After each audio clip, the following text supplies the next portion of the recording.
ওয়ানডেতে লড়াই করলেও টি-20তে পুরোপুরি ব্যর্থ বাংলাদেশ। 3 ম্যাচের সিরিজে অস্ট্রেলিয়ার কাছে হোয়াইট ওয়াশ হয়েছে টাইগাররা। চট্টগ্রামের বীরশ্রেষ্ঠ ফ্লাইট লেফটেন্যান্ট মতিউর রহমান স্টেডিয়ামে সিরিজের শেষ ম্যাচে টসে জিতে আগে ব্যাটিং নেয় বাংলাদেশ। তবে শুরু থেকেই ব্যাটিং বিপর্যয়ে পড়ে স্বাগতিকরা। নির্ধারিত 20 ওভারে 8 উইকেট হারিয়ে মাত্র 109 রান তোলে বাংলাদেশ। দলের হয়ে একাই লড়াই করেন তাওহিদ হৃদয়। 51 বলে 61 রান করে অপরাজিত থাকেন তিনি। এছাড়া 2 অঙ্ক ছুঁতে পারেন কেবল রিশাদ হোসেন, তার ব্যাট থেকে আসে 16 রান।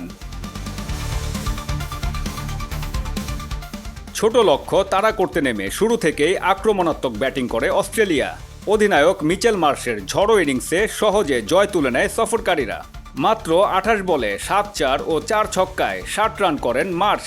এছাড়া জশ ইংলিশ ও কুপার কনলি করেন 17 রান করে। মাত্র 11 ওভারেই 3 উইকেট হারিয়ে জয় নিশ্চিত করে সফরকারীরা। বাংলাদেশের হয়ে একটি করে উইকেট নেন শরীফুল ইসলাম, নাসুম আহমেদ ও রিশাদ হোসেন।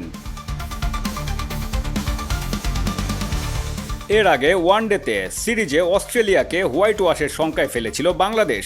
যদিও শেষ পর্যন্ত 2-1 ব্যবধানে সিরিজ জিতে নেয় টাইগাররা। তবে টি-20তে সেই হিসাব পুরোপুরি উল্টে দিল সফরকারীরা। 3-0 ব্যবধানে সিরিজ জিতে দাপটের সঙ্গে মাঠ ছাড়ল অস্ট্রেলিয়া।